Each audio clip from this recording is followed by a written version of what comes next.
Welcome back to the Ultimate Diecast Garage, where today we're unboxing and reviewing 3 more PopRace models.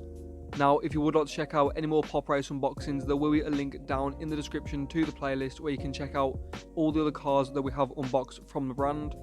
But with that being said, let's jump straight into the first model of this video, which is this Mercedes SLK GTR. Now, alongside many others, when this model was announced, I was super excited and I couldn't wait to check it out, as this one obviously does come with the 2 opening features with the front and the rear, which obviously we will get into.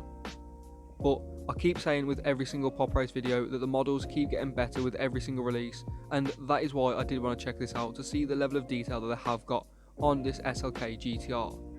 Straight away you can see the colour is really nice and the paint is well applied.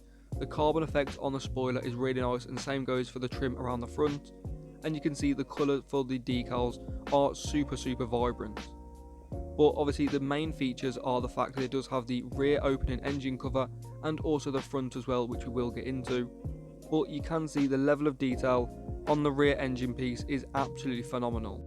Not only can you see all the individual components like the hoses and all the pipework, there is the Mercedes-Benz logo at the top at the centre, and also Mercedes-Benz writing on the inner bit of the engine as well on the head covers.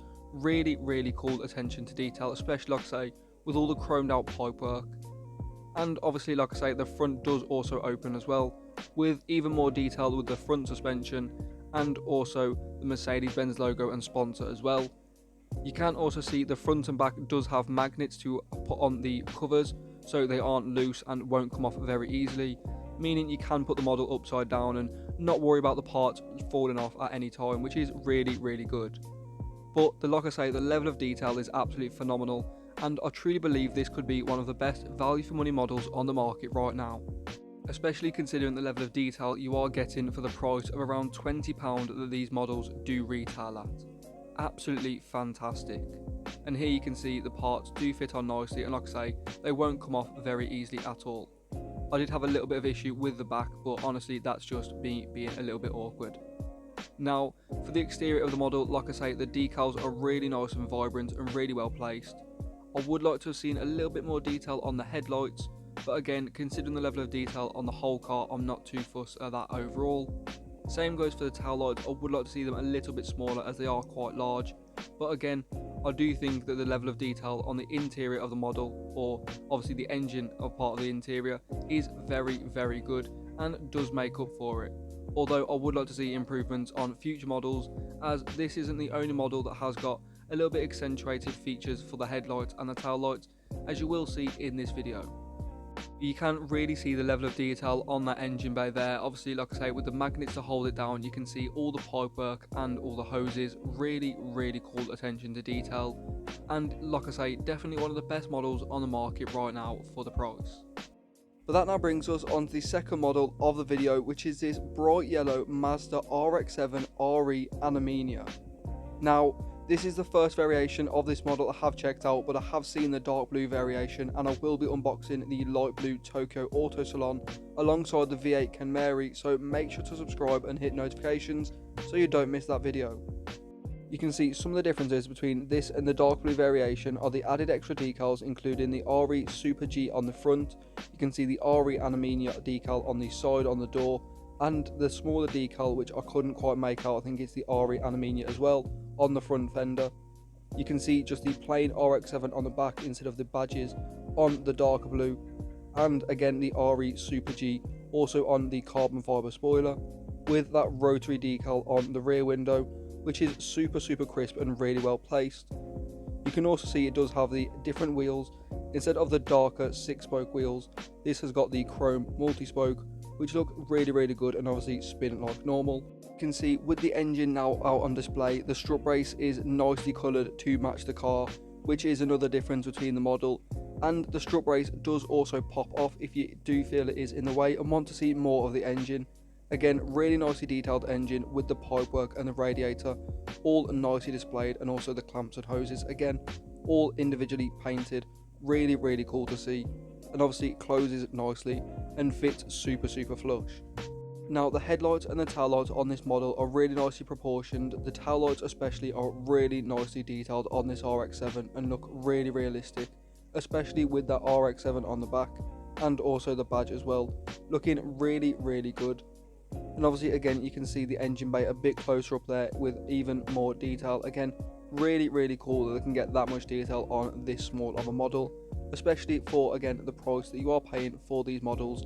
It's absolutely incredible in my opinion. But that now brings us on to the third and final model of the video, which is this Nissan GTR R32 1990 JTC. As you can see, being the number 12 iconic calsonic racing car. Now, straight away what caught my eye was how vibrant the box and the model is. You can see the white wheels really contrasting the model nicely. I would like to see a little bit more of a deeper dish on the wheels, but nonetheless you can see they do roll freely and they do look really good as well. You can see as well they have got the calsonic on the dashboard, which does look really cool, and also the roll cage on the interior, with the Nissan on the rear window with the heated stripes for the heated rear window as well.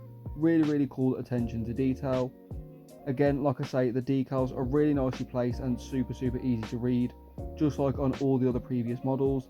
Just like the Mercedes, you can see this GTR does also have the two opening parts, with the rear being nicely detailed with just as much, if not even more detail than the engine bay, with the fuel filler cap and also a little bit more detail that I'm not actually entirely sure what it is, but you'll have to let me know in the comments. But either way, it is really detailed.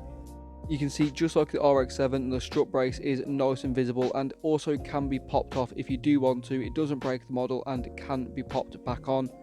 I do know this because I accidentally did it with this model, but luckily you can see it does look perfectly fine. There is a nice level of detail also on the engine, like I say, with the intake manifold being nicely detailed, some nice detail on the battery and also the wiring. But nonetheless, the overall look of this model is really cool. Unfortunately, I do have a few little issues with this, in the fact that the indicators are just painted orange and there isn't much detail. Obviously, the actual race car doesn't really need indicators, but nonetheless, I would like to see a little bit more detail put into them. You can also see my one headlight on the side has got the glue covering it, so I have lost the all detail in that, and it obviously does look a little bit off with the completely white headlight, like I say, with the glue covering it. Not the best quality control, but nonetheless, here you can see the overall look of the model does make up for that in my opinion. But here you can see all of the models side by side. Proportionally, they look really cool. Let me know what you think in the comments down below, and let me know which one is your favourite. For me personally, I am a little bit biased towards the R32 GTR, as the calsonic is my favourite livery, but you definitely can't ignore just how detailed that Mercedes really is, with both of the parts being removable and magnetic, and just so much detail overall.